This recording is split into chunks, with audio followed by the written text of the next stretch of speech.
Nertil Jole njihet si i dashuri i ish Miss Albania Valbona Selimllari. Pas një historie të gjatë dhe dramatike me një gazetar të njohur, Valbona Selimllari nuk dihet se si arriti të fuste në lak djaloshin Nertil Jole, me të cilin po kalon një romans të zjarrt. Mësohet se Jole është më shumë se një dekadë më i vogël se sa ish Misi, por dashuria thonë se nuk një mosh, norma dhe ligjësi. Selimllari është aksionere kryesore e kompanisë së vajit Olim. Kompania sot është më e madhja në vend, mbulon 24% të tregut edhe pse është themeluar në vitin 2018. Selimllari ka një lidhje të gjatë me vajin. Ajo ka qenë imazhi i kompanisë më të madhe të vajit Olim, ku krijoi edhe një lidhje me pronarin Artan Mene, i cili është edhe pronar i City Park dhe Deka.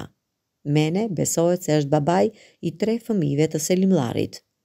Valbona Selimllari zbulon se si ishte të punosh si këshilltare e kryetarit të Bashkisë së Tiranës, Erion Veliaj, ish misi i parë shqiptar, se ftesën për të bërë pjesë e bashkisë i ka bërë një mikeshe saj, si dhe vetë kryebashkiaku Veliaj.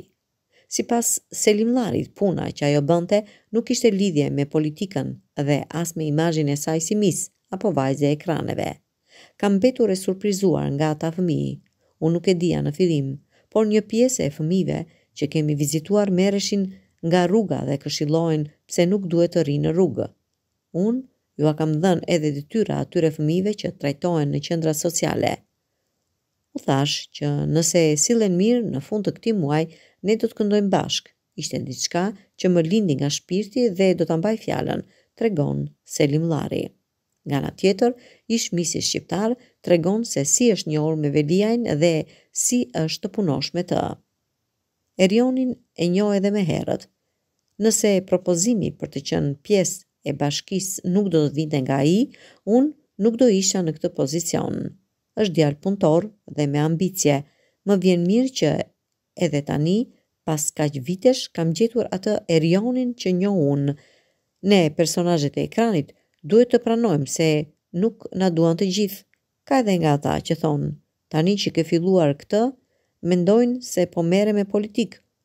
Unë vlerësoj atë që bëhet dhe nuk kam qasje politike, shtoi ajo.